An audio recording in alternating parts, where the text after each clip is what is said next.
Hello, everybody. Hello, and gosh, welcome to We Table It. This Saturday afternoon, today is the 12th of October, and I'm so glad to be able to be here today, and also really glad that you've been able to join me. So, welcome to another one of our brilliant talks this Saturday. And even before we jump straight into it, let me remind you what We Table It is all about. So We Table It is here, and what we look to do is dissect society and inspire change. And we are made up of three main hosts: myself, my co-hosts Eno and Nupo and Osaro Oibagun. And we come together to have different discussions on how it is that we can dissect society and inspire change. Now, We Table It have been online and we've been sharing information, insights, talks, opinions with you, our audience, for close to a year now. And we're so excited and so blessed that we've been able to make that accomplishment.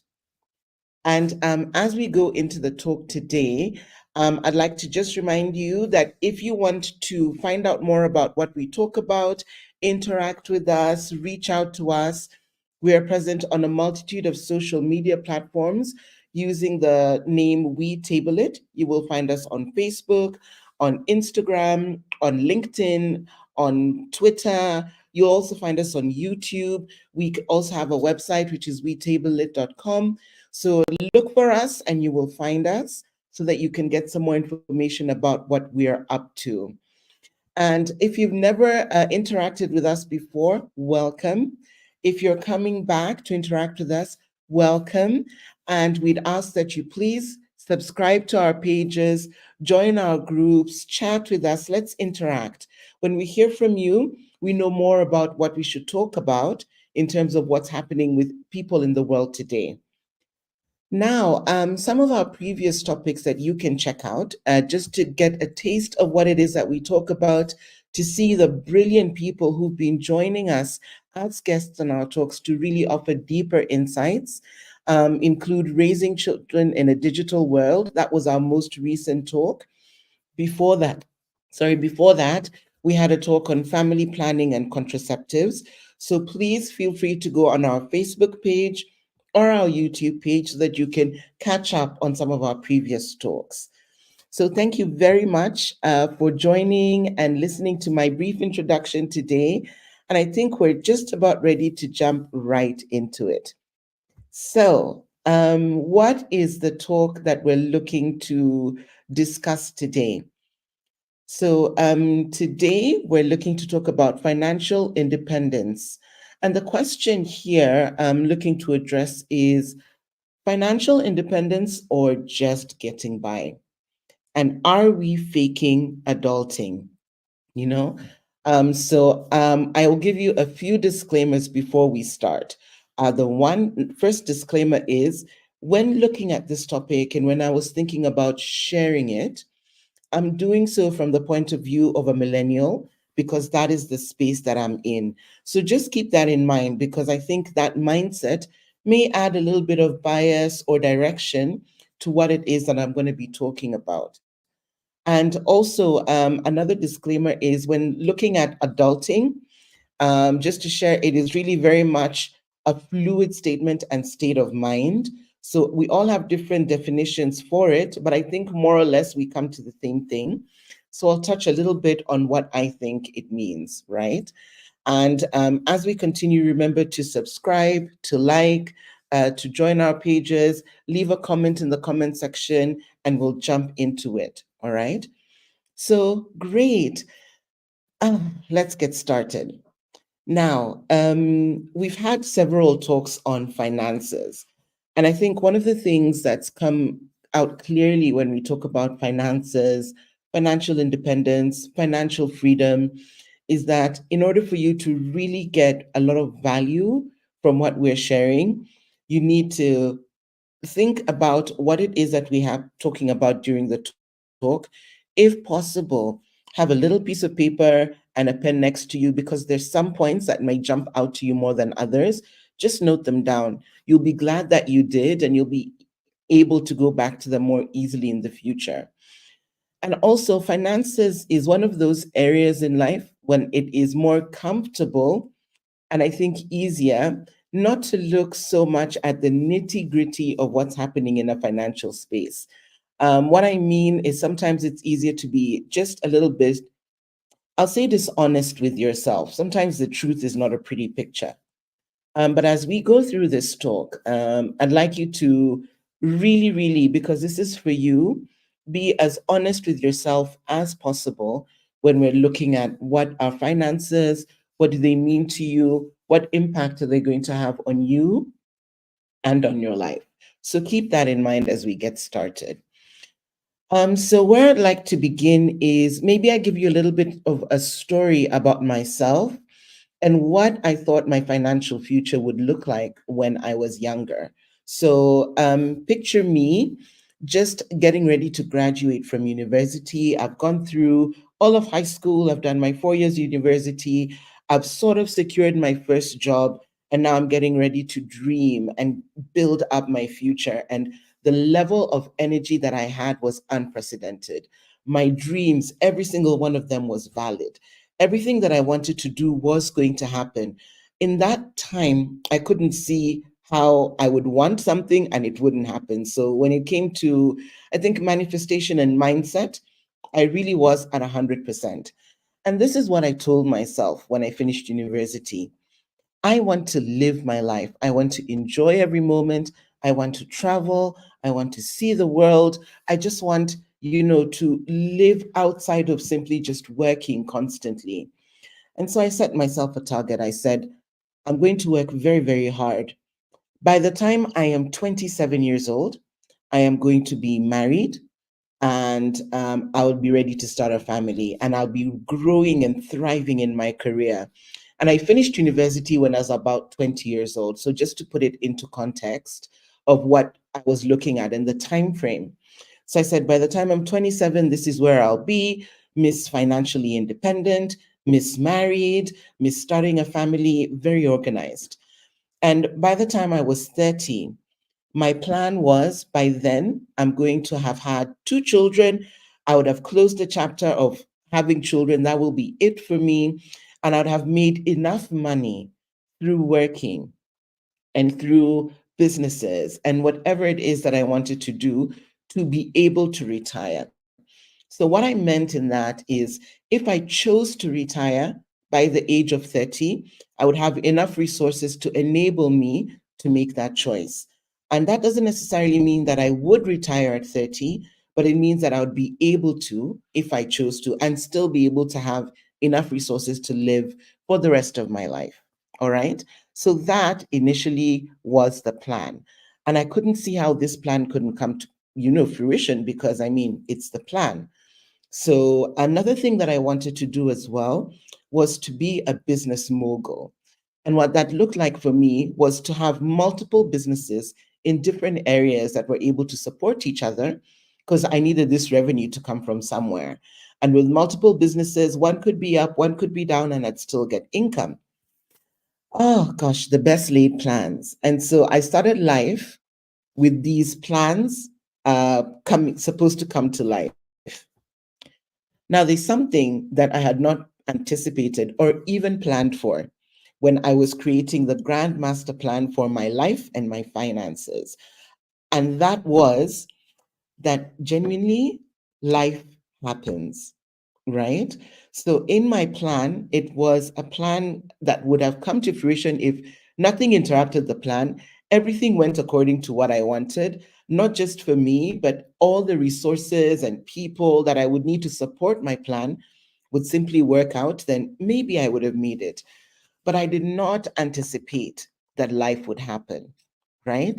I did not anticipate that there were instances and occurrences in life that would be difficult, right, for me to actually overcome. I did not anticipate that I do not control the economy. I did not anticipate that there are expenses that come up that you had no idea would come up. You could fall ill, you could have an accident, something could get destroyed that needs to be replaced. I didn't anticipate any of that. I just thought that I would work, make money, and live. Okay. And I think it was from this premise and looking at, here I am reflecting on my life. What was my plan and where am I now? That I realized there is a gap, and I call it a perceived gap between what adulthood really is and the financial reality that we're living with. And oftentimes, at least for me, it's very different from what the plan was when I was 20 to what the reality is now, a couple of decades later.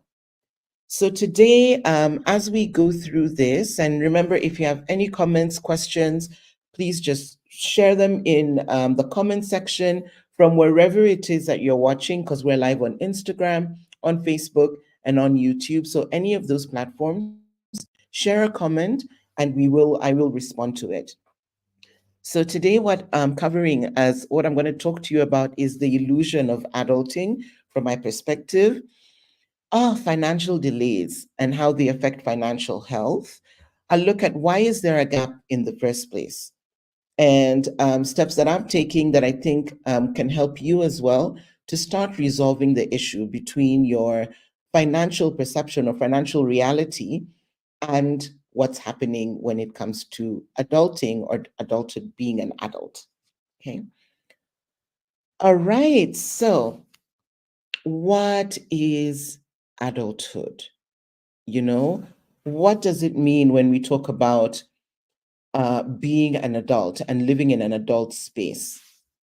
So, first thing is that when I think about adulting and being an adult in that space, I think about it in terms of societal expectations.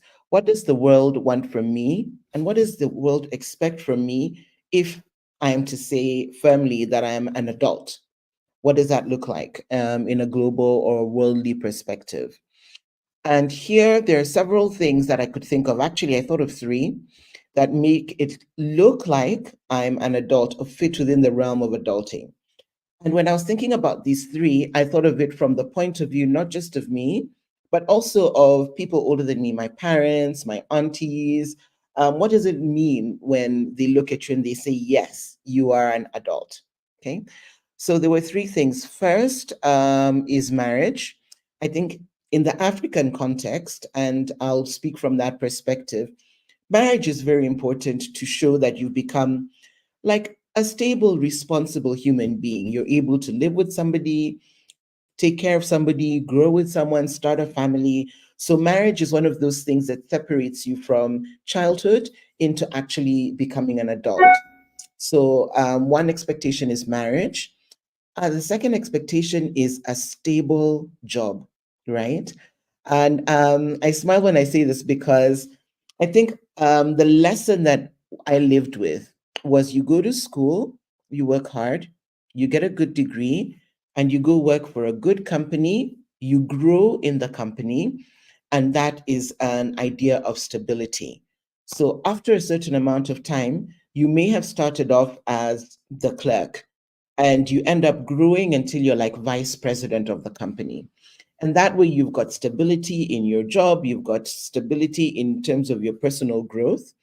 And I'm going to come back to this in a moment, but please note I shared a stable job rather than a stable income, and I'll explain why. And another pillar of, let's say, adulthood or perception of adulthood, the third one would be home ownership. So here, my experience in Africa is people want to buy property, buy a piece of land and build a home, own something that you can call a home that will translate into a home. And if you've met these obligations, these societal obligations, then we can say that you have entered the stage of adulting. You are now an adult. Somebody will look at you and say, yes, this is somebody who is grown, who has managed to achieve all of this and is heading somewhere, somewhere successful. Now, just to touch on what I mentioned, where we say a stable job rather than income. In this conversation of go to school, work hard, get a degree, get a good job, climb up in the company, and that is the path to stability.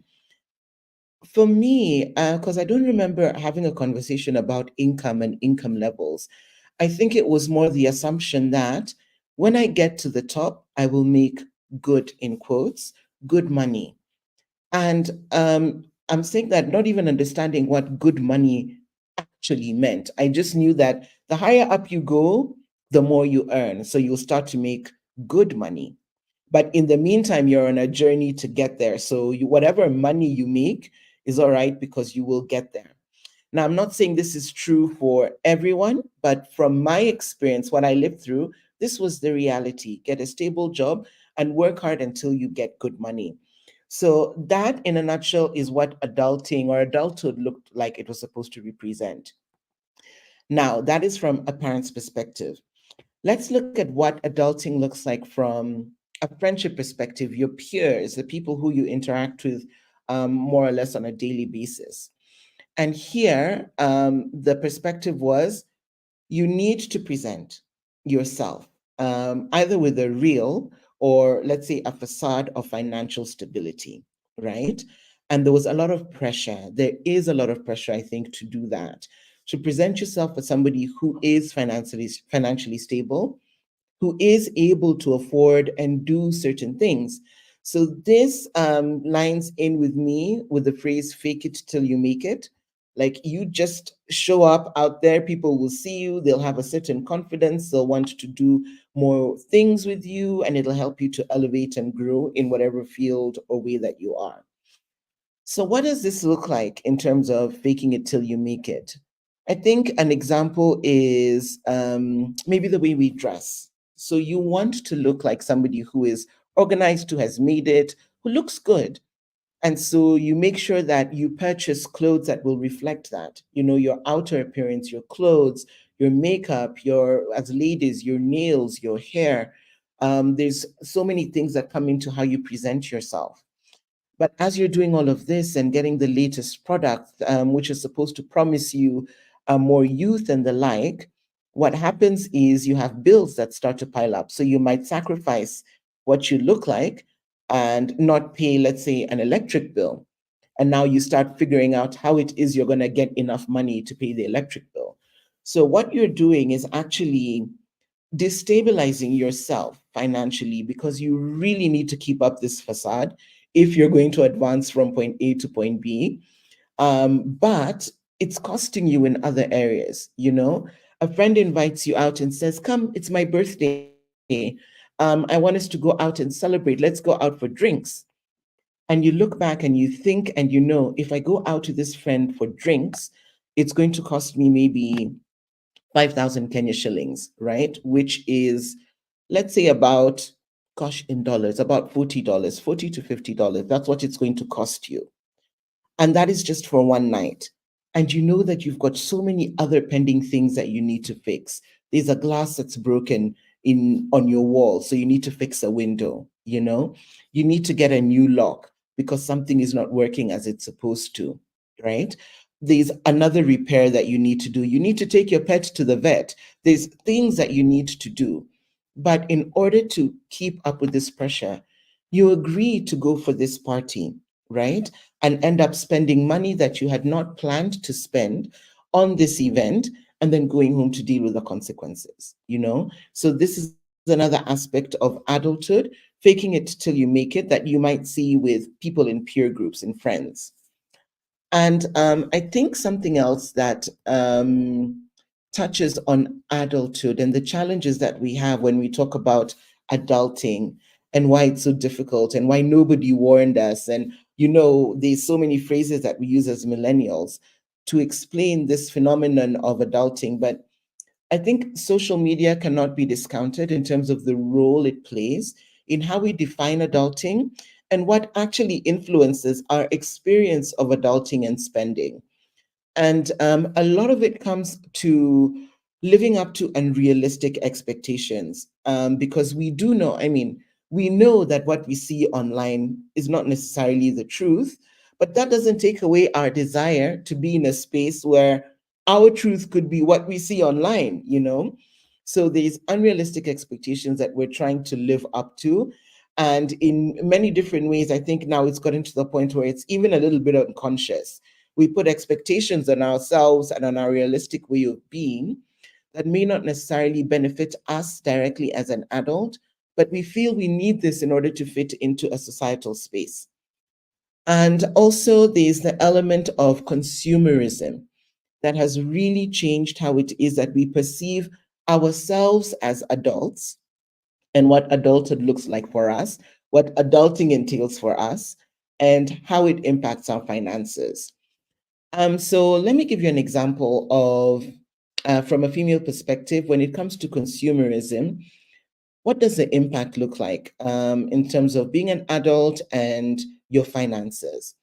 And one example is a lot of the pressure that we get as women and girls getting older is that we need to look younger.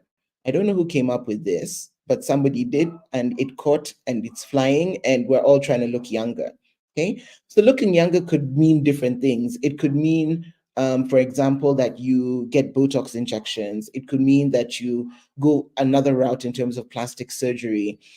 It could mean that these routines that you now come up with to make yourself look younger. Like, for example, when I was in like my 20s, early 20s to, let's say, in up until probably my early 30s, which was about 10 years ago, the person who I would go to get information on face and care and, self-care and all of that was my mom. And so what my mom taught me was your face care routine is 3 steps. You have a cleanser, a toner, and a moisturizer. She could never explain what the toner was for, but we used it anyway. So a cleanser, a toner, and a moisturizer. And then occasionally, maybe once or twice a month, we would exfoliate. So we'd have a soap that exfoliates you, and then you're able to get rid of dead skin cells that way. And that was probably about twice a month, maybe if you're stretching it 3 times.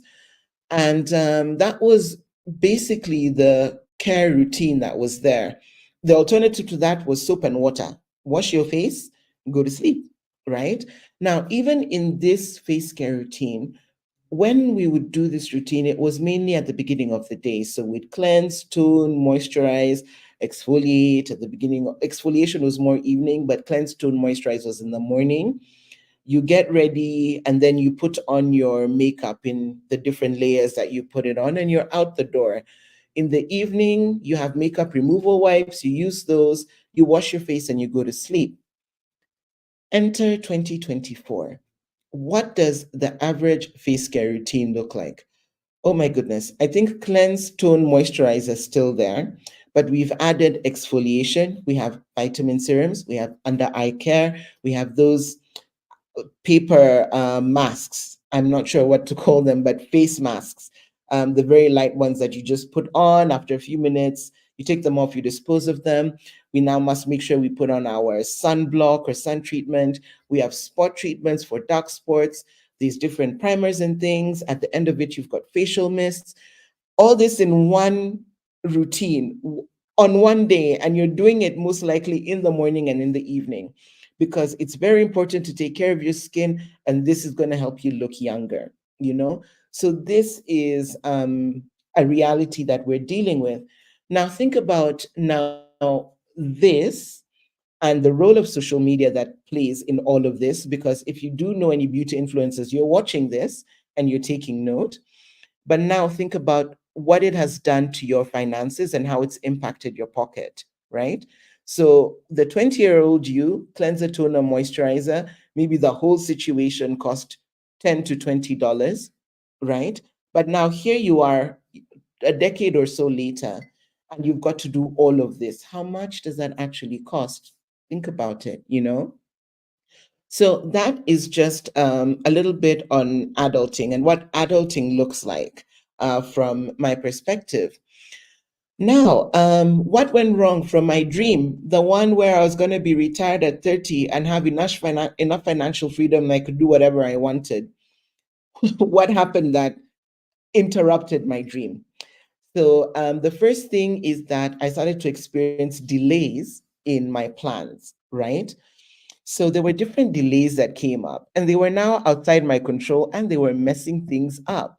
But those delays in adulting had a direct impact on what was going to happen with my finances in the future. So the first delay was not even just finding a partner, managing a partner. Okay.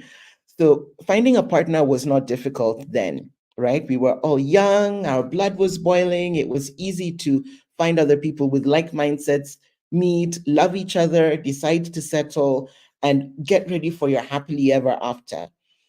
And then you find your partner and you realize that it's not as simple as a happily ever after where you're just smiling at each other every day and everything is falling into place. There's actually an element of managing a partner that came into that. So managing a partner was a delay that I could not anticipate. And the challenges of managing a partner and balancing the different dreams and things that I was working towards to meet my retirement goal, right?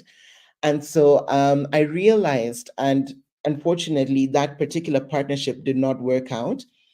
But then that also had an impact on the other levels of my dream. But I realized it's not enough to find a partner. You need to be able to manage being together with your partner and have a partner who is able to be on the same journey and the same page as you. Okay. And we remove all the, I want to call it Disney romanticism of partnership and actually get to the reality. So at the age of 25 to 30, it's difficult to do that because you're not in that space, as was my experience. So one of the things that delayed my advancement into proper adulting was managing the partner that I was with. And the second thing was having children. Now, I assumed that you find a partner, you get married, you start having children. It's a given, it's automatic. And it's not automatic.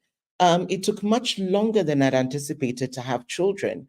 So that also changed the trajectory of my initial plan in terms of I'll have children and then I'll be done with that. Unfortunately, it didn't work in the way that I had planned to.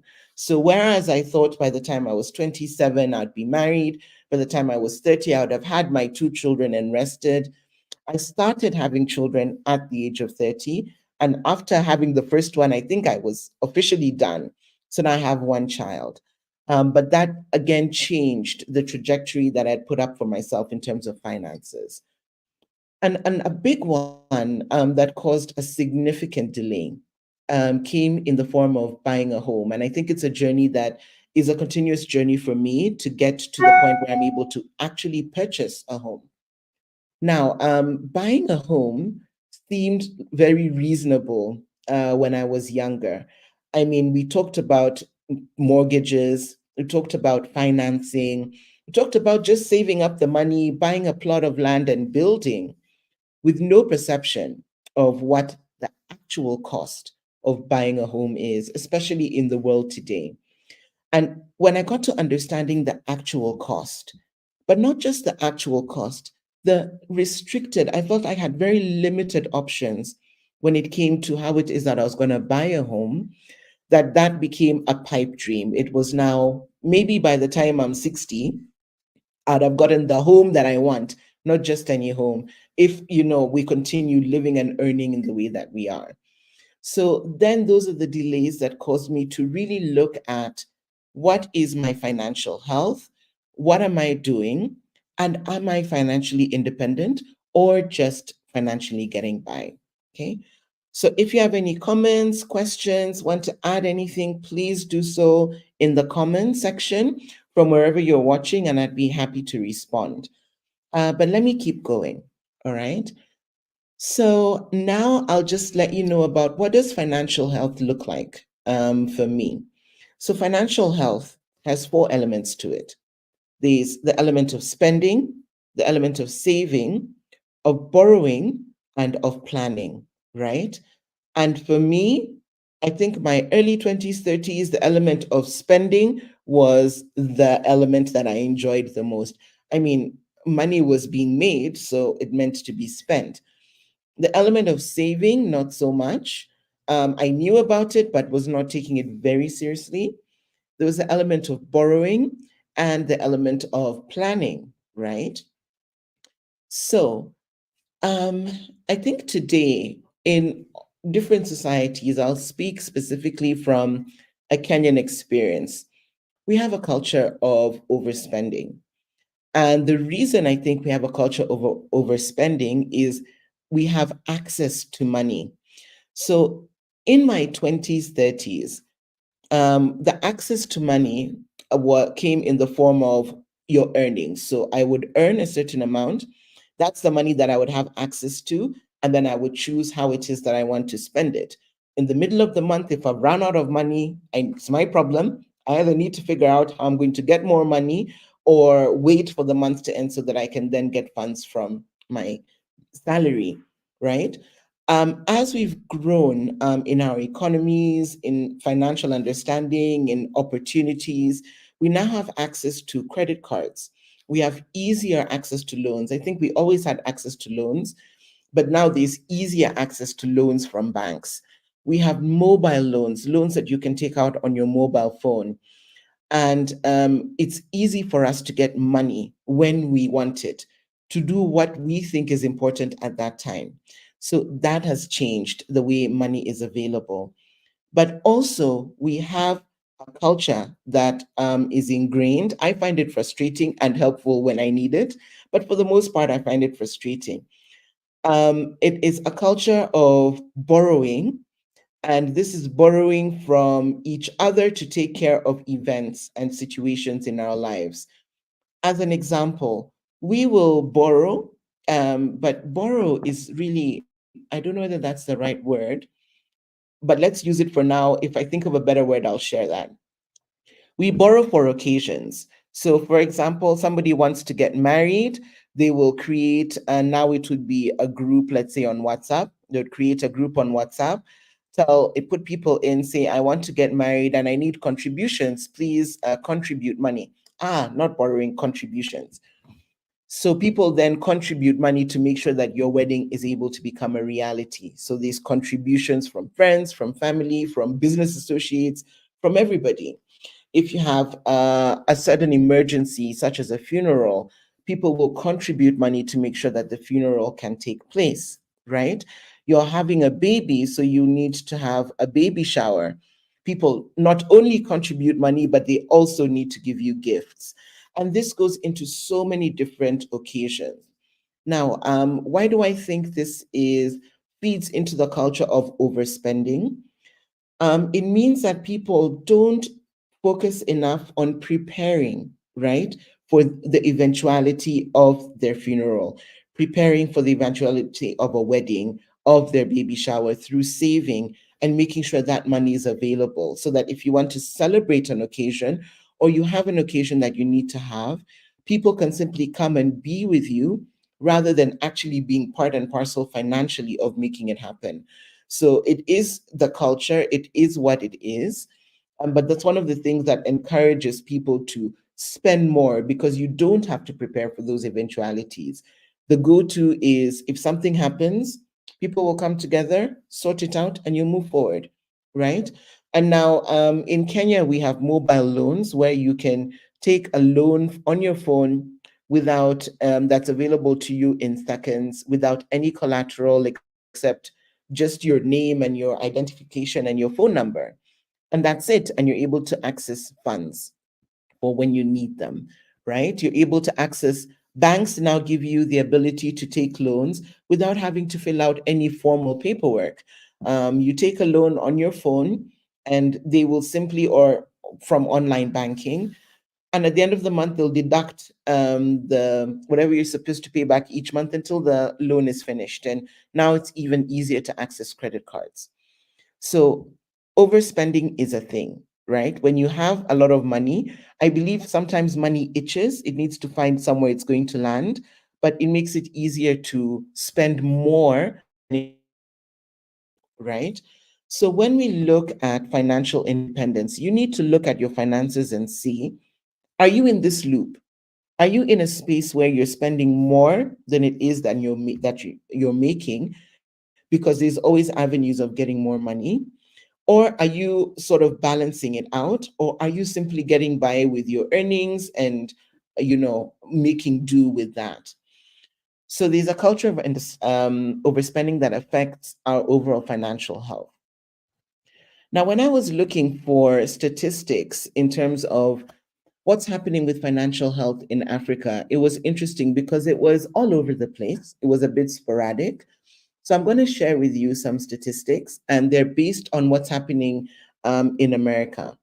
And these statistics actually cover millennials specifically, because remember, I mentioned I'm a millennial. So I needed to really see how it is that I can get information on my group of people born between 1981 and 1995 as millennials.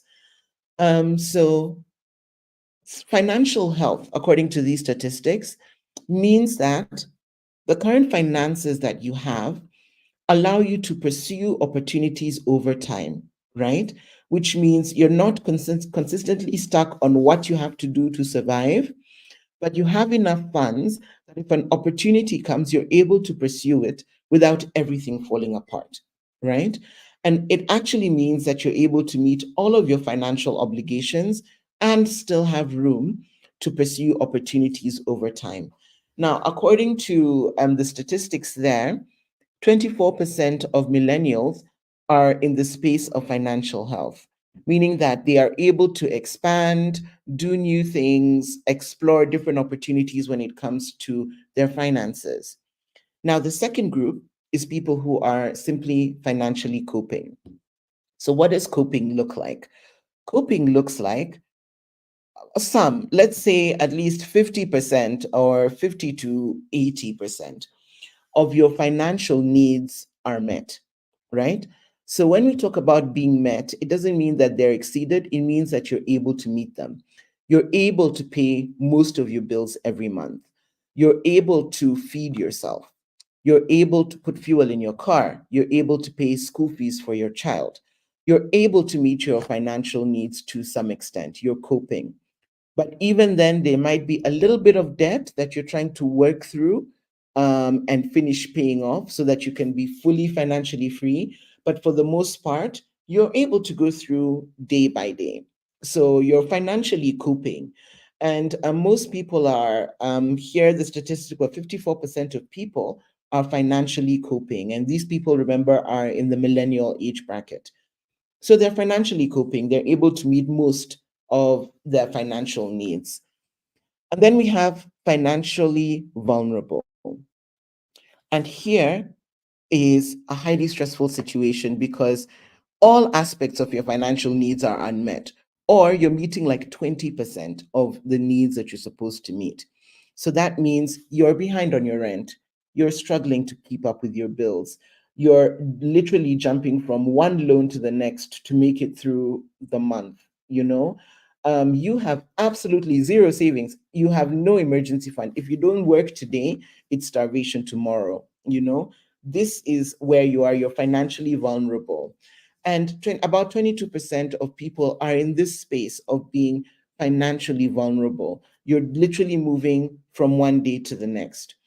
So when we look at this situation and this scenario, right? And let's just look at the statistic for financial health, people who are able to pursue opportunities. 24% of people being financially healthy means there is math. 76%? Yes. 76% of people who are not, they're not financially healthy. That's the reality. They are simply going through the motions of life and just trying to make sure that they can move through day to day and meet whatever needs that they have, right? That's the reality that we're looking at. So, in terms of financial independence, you can now ask yourself, are you independent? Do you have enough finances to live and pursue opportunities over time? Doesn't mean you're doing everything now. Or are you just getting by? You're coping or you're vulnerable, right? Interesting to think about that.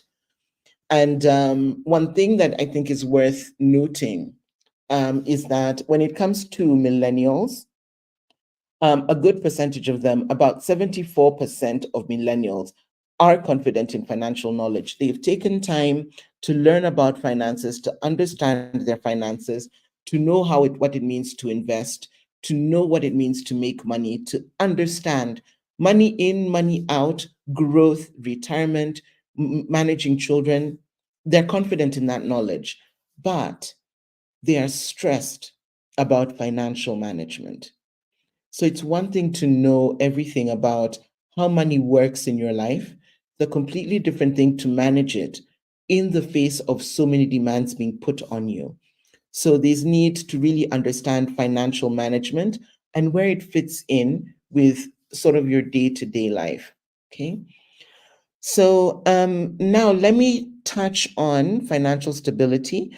And before I do that, remember, if you have any questions, comments, ideas, you can share those in the comment section, and we will pick it up from there. Okay. Now, financial stability. What does it look like? For me, financial stability used to be three things. I have employment, or I'm employed. I have money coming in every month. I have benefits, and I have investments, right? Now, interesting thing, in growing up, I was not told about benefits and I did not learn about investments. Okay. What I knew about benefits was when you retire, you're supposed to have like retirement benefits. We were taught what retirement benefits were in university, how to calculate them. And we're told it's important to start with your first job. But for some reason, that didn't sink in, I think, the way it was supposed to. When it came to investment, in my youth, I don't think my parents were huge investors in stocks, bonds, that type of investment.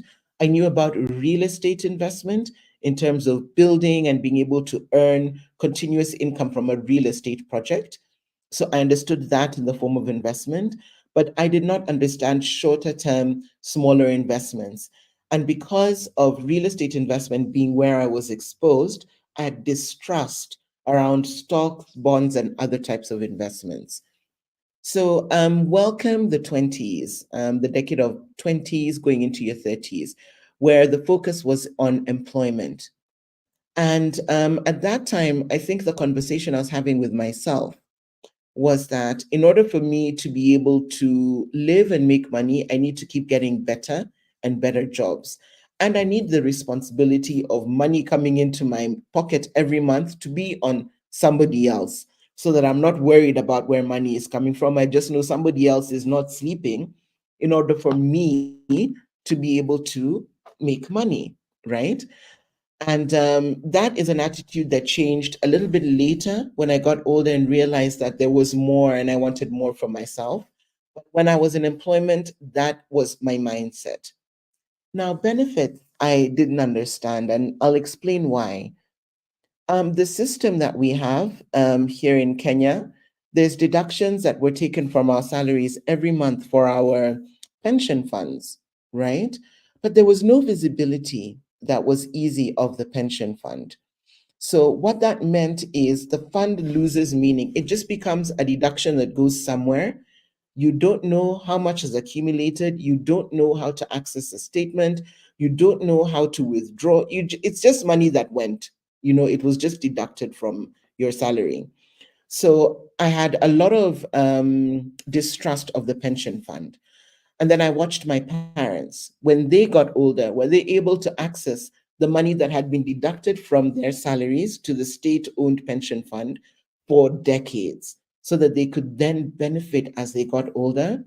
And the answer, no, they were not. So further distrust of pension funds because in my mind, it was money taken from your salary that you never see again, that start fighting for in the future. You don't even know where to start fighting for it.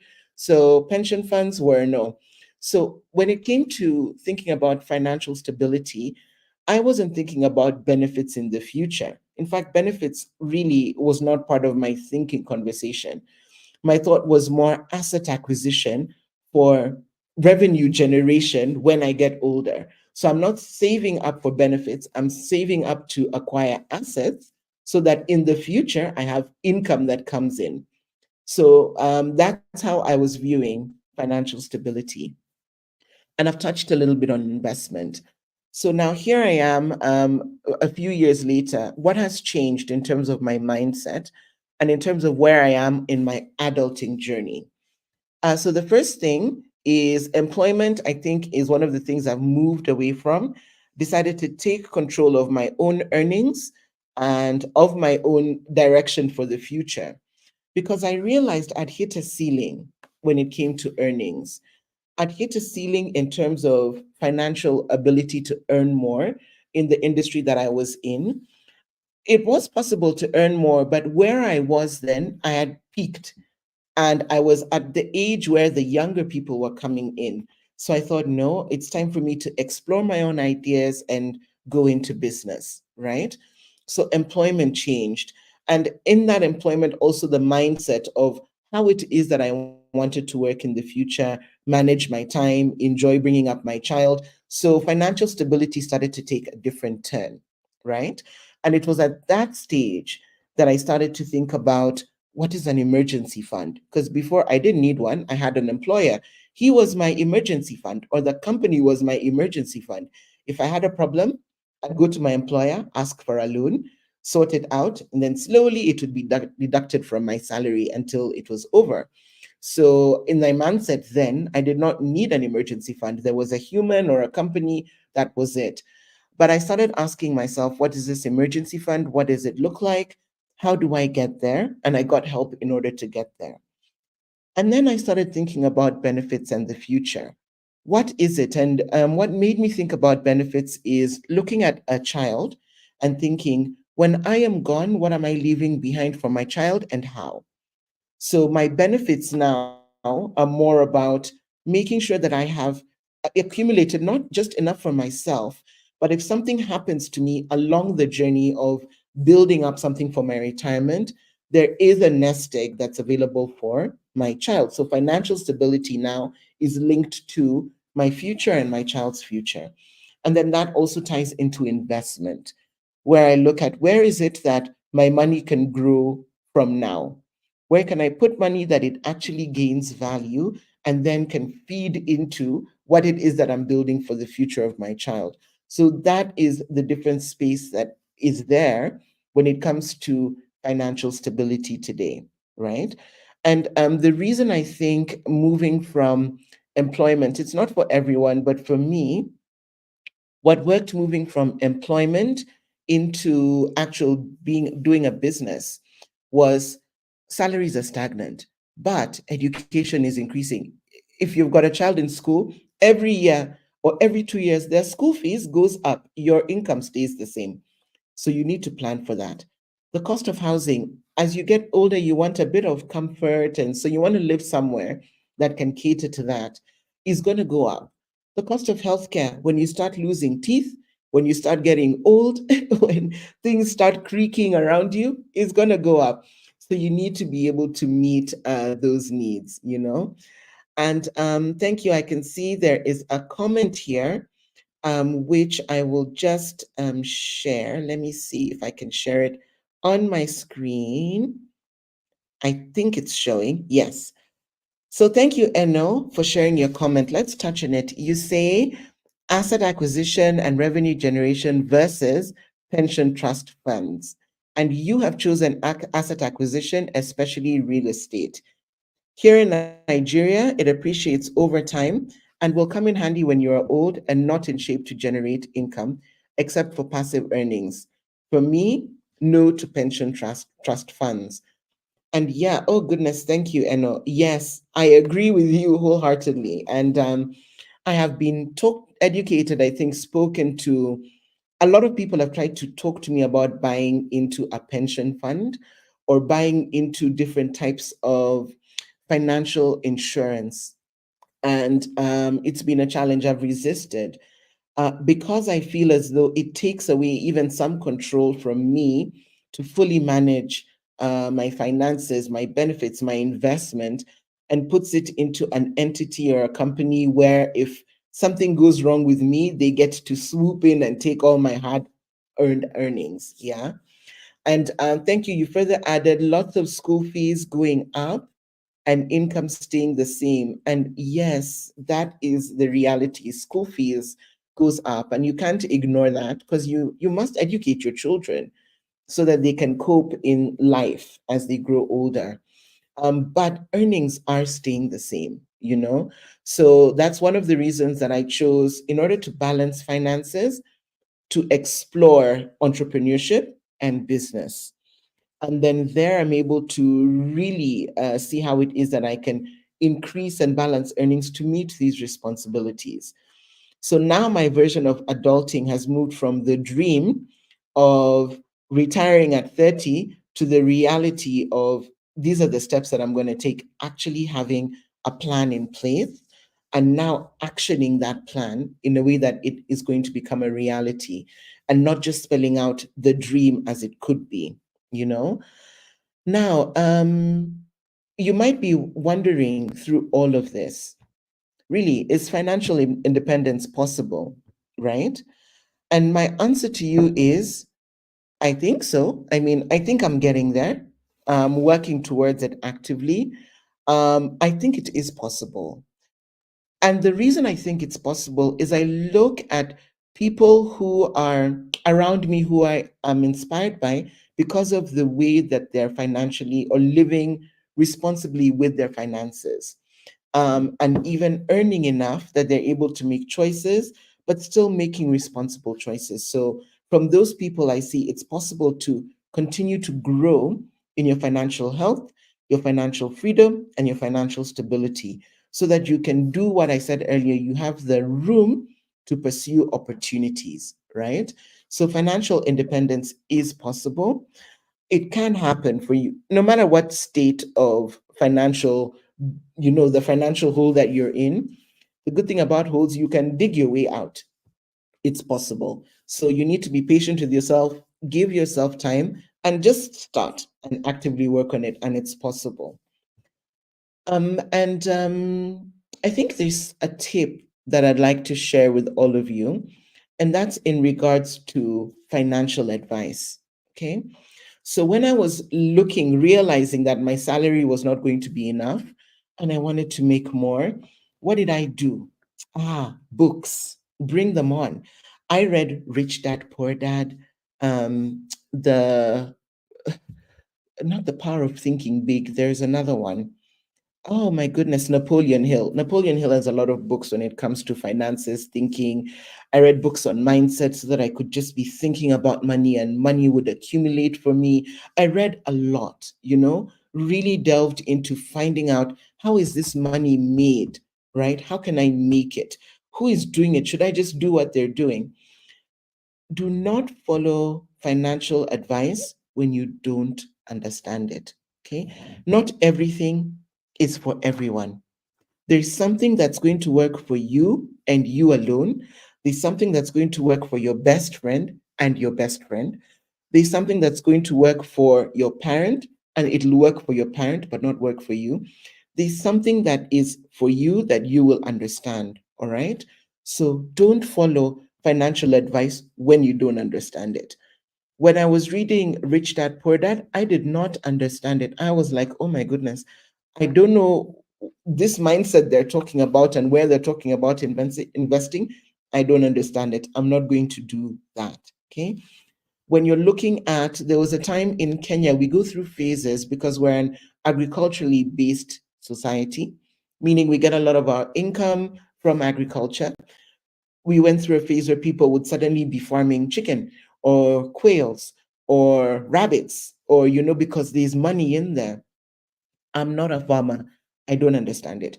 I'm not going to be able to cope in a get rich quick situation like that. But when I find advice that I do understand, I'm able to action it and get results. So when you're looking for financial advice, make sure that you understand it and then you'll be able to action it and get something out of it. Okay. There's a comment that I'd like to just share with you, and it says, there's a correlation between crime rate and income expenditures, which is a whole other topic. The government needs to invest more in job creations So they'll be earning enough to plan with in the first place for many. Oh, and no, what an interesting insight and topic that you have touched on. I fully agree. There is a correlation. You need to be able to be earning money through work so that then you're able to get to the point where you can experience stability. If not, with the way that our world is so consumeristic, or this consumerism right now, and there's so much pressure from different quarters, from social media, from friends, from advertising, from billboards, it's not surprising that people then fall into crime and trying to find ways that they can steal. And I know it's a whole other topic, but you touched on something so interesting because it also touches on people who steal in the corporate space. You're employed working in a company, but you're still stealing where you can because you're trying to fit into something that you're not ready for yet. But yes, that's definitely a topic that needs to be explored in terms of what support are we getting from our government,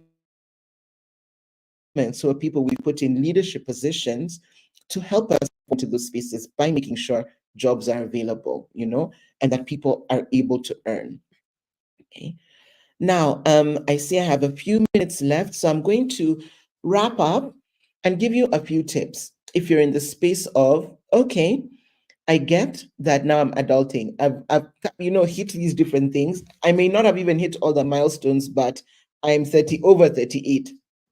I'm definitely an adult now, right? And I'm in that space. So what is it that that you can do from now in order to move from just getting by to financial independence? Because even if you have a negative amount in your bank account, you can start.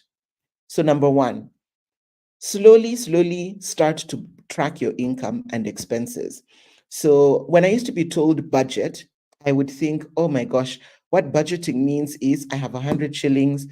I have to make sure 10 shillings goes to tithe, 10 shillings goes to savings, 10 shillings goes to this bill, 10. So I'd start splitting income, getting frustrated because the income is not enough, feeling like, oh my goodness, I'm so down. So I'm not saying that. What I'm saying is track your income and expenses. So you get, let's say, 100 shillings today. What do you spend it on? Just track. Don't try and make sense of it to begin with, just track. And the reason that you're tracking is because when you know where your money is going, you yourself will be able to make an empowered decision of how you want to spend it, right? So begin by looking at your income, what is coming and what is going out. And then take time to build yourself a cushion, an emergency fund. Okay. Think about that time when, like now, all around the world, we've had crazy weather. We've had hurricanes and typhoons and excessive rain. If in case you don't know, there's been a hurricane in the States this last week. In fact, they've had two hurricanes, I think, in 2 weeks. But what it did for people is their houses were completely flooded. So from nowhere, your house is flooded. Here in Africa, all our electronics are normally on the ground or our sockets. So goodbye electronics, goodbye chairs, goodbye carpets, all of that. How do you fix that? Where do you begin from? If you're living paycheck to paycheck, how are you going to manage that? And please note, all other expenses have remained the same. This is important. Set up an emergency fund. So, what an emergency fund does is it gives you some cushioning in case something happens, an emergency, cushioning in case you lose your job, cushioning in case your child gets sick, cushioning in case your husband or your wife needs to take a business trip that's going to help grow you and you don't have enough for the air ticket. Cushioning. And setting up your emergency fund is not like a 2-day affair. It's not something that you just suddenly dump money and leave it. Give yourself a year. Every month, just put a little bit of money aside in an account that you can't easily access. Set that up, set it aside, cushion yourself. Okay.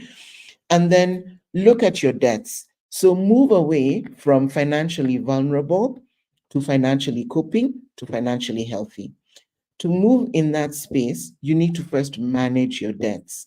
Look at where it is that you owe money and make it your mission to pay off that money, right?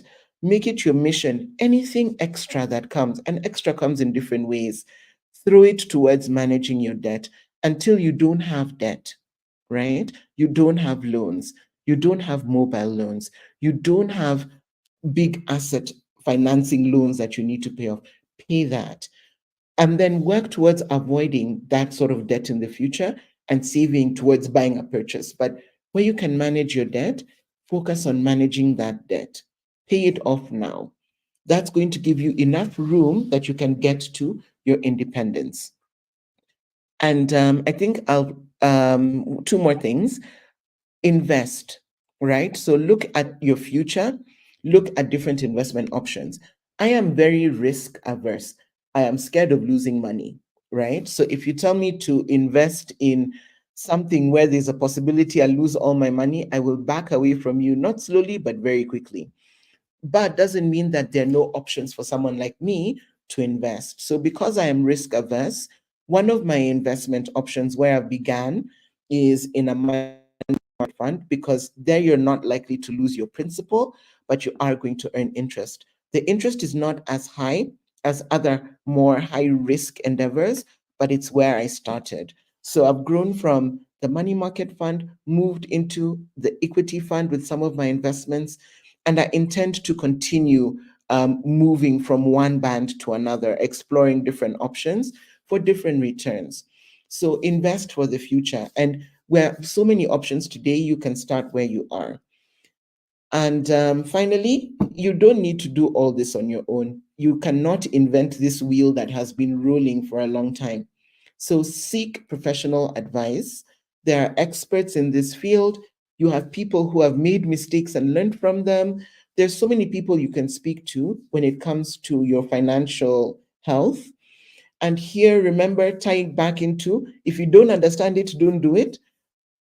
When you finally understand something, you'll have that confidence to jump into whatever it is that you need to. So keep that in mind. Okay.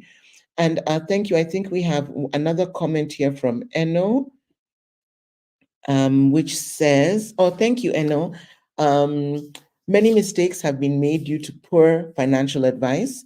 Investing in bank shares, yes, has caused the death of retired people who invested all of their gratuities in bank shares and they've been heartbroken. So, yes, we need to be careful what we invest in. You know, people, especially I think the elderly, as they get older, people take advantage of them. They come and tell them there's so much, they give them promises that cannot be kept. And people lose out when they're their most vulnerable. So start today, start now, before you're at your most vulnerable. Try a few little things, one step at a time. See what it is that you can do step by step, and you will get somewhere. Be patient, but begin, right? So I think my wrap up for today's talk is I think many of us have gone through phases where we have faked adulting, where we are like, we have got it all together. We don't. And it's okay to acknowledge that we don't.